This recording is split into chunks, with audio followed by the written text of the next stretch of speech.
Does Energy by Paul Williams. Page 40. Fear. The nature of fear is that it feeds itself. Under proper conditions, it feeds itself incredibly quickly. Reason is not fast enough to stamp out fear. That is the mistake most of us make. Do not argue with fear. Wipe it from your mind the instant you recognize it. Practice. Become skilled at recognizing the earliest symptoms. The only way to deal with fear is by reflex. Stop it. Wipe it out. Shoot first. Ask questions later. Consider a tightrope walker. The thought begins, what if I were to get scared?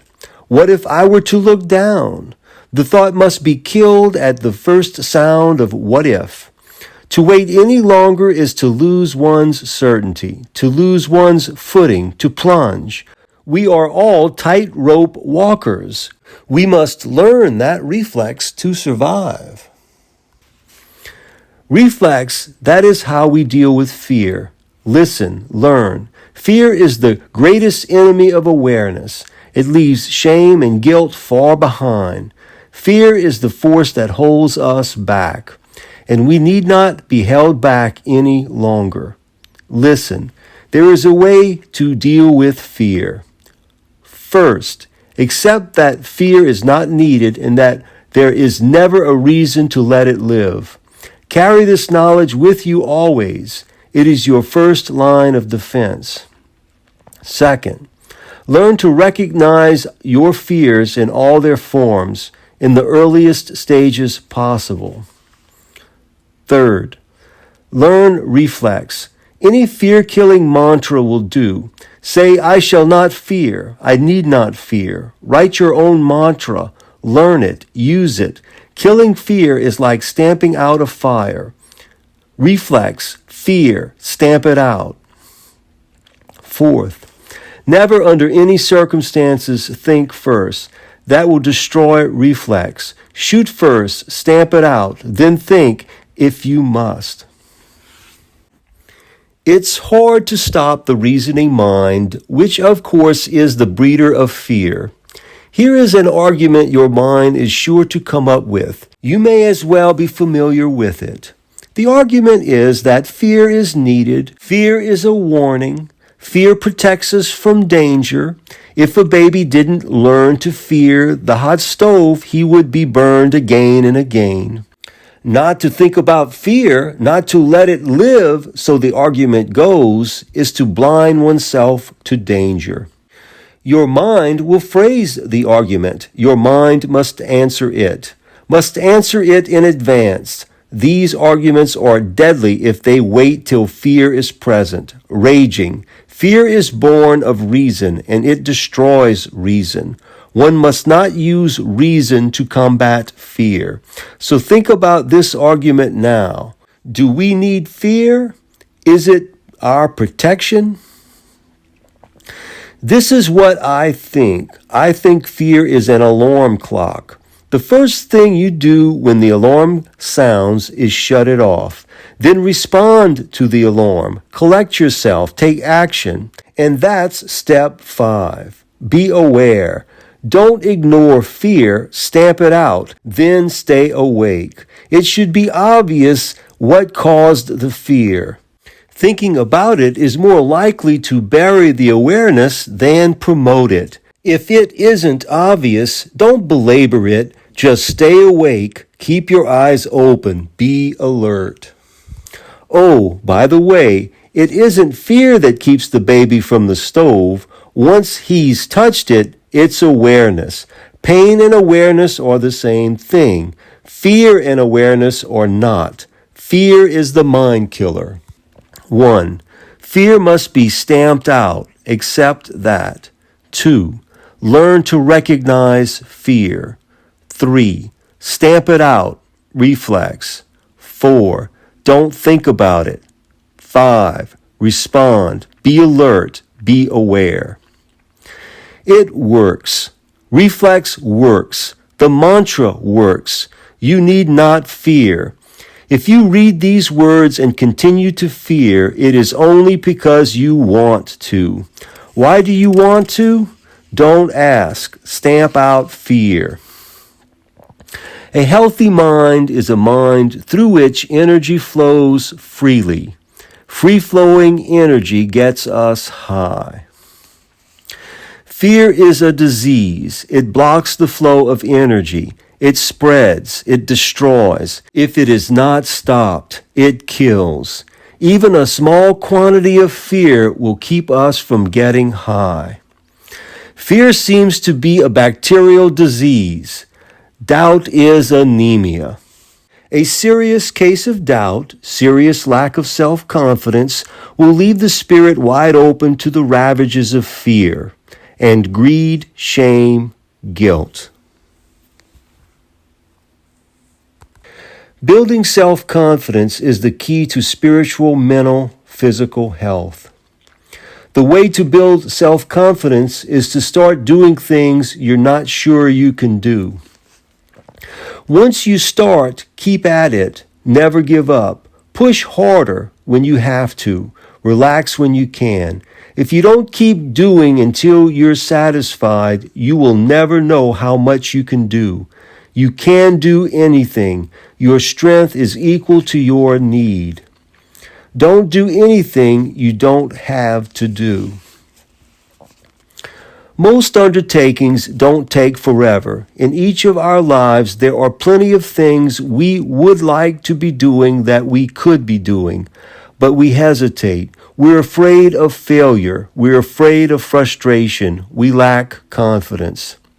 It's a vicious circle, and it must be broken. It must be broken. Once you decide that, that's all there is to it.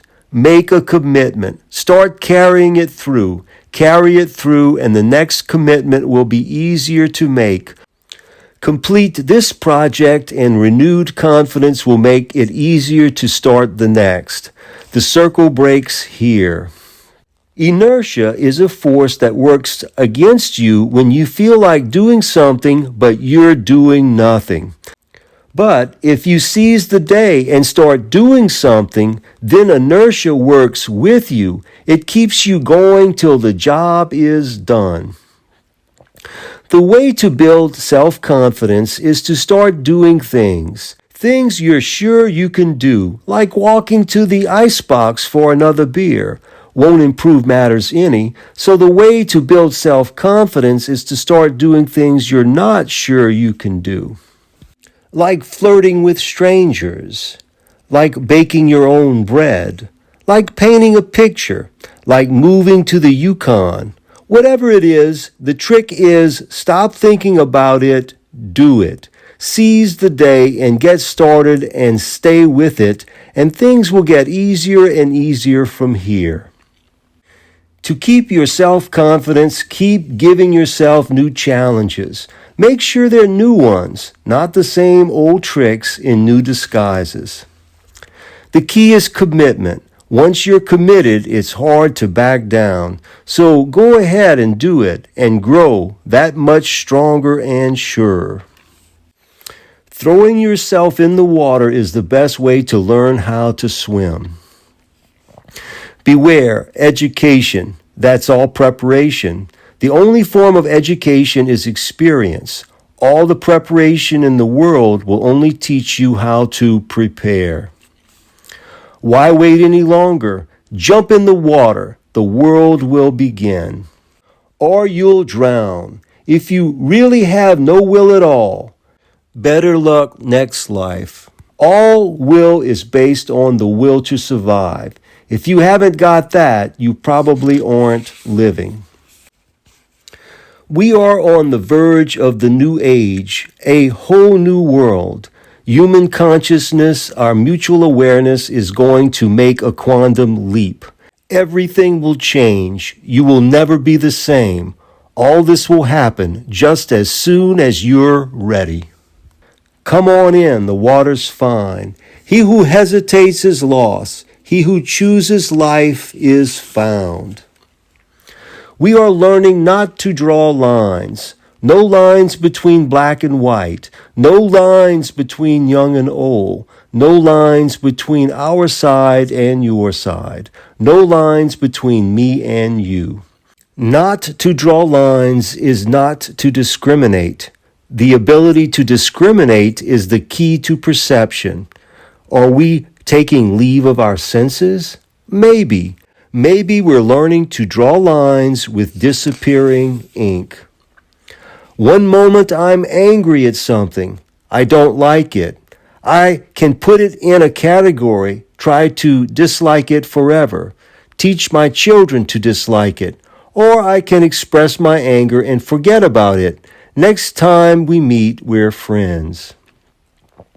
We are learning not to draw lines. No lines between good and evil. No lines between right and wrong. No lines between man and woman. No lines between human and God. Not to draw lines is to discriminate only for the moment, is not to go beyond the situation, is not to go beyond the world that's real. Here and now, folks, or else spend infinite future fighting quarrels of endless past. You must choose. Do you wish to see, perceive nothing, or do you want to see things as they really are? It is not hard to see things as they really are. It is simply a matter of tearing down walls, ridding oneself of defenses and presumptions, rendering oneself vulnerable, an idiot, a fool. But it is not easy to see things as they really are, because it is painful, it is real, it requires response. It's an incredible commitment. To go 9/10 of the way is to suffer at every moment, utter madness. To go all the way is to become sane. Most people prefer blindness, but most people are a dying race.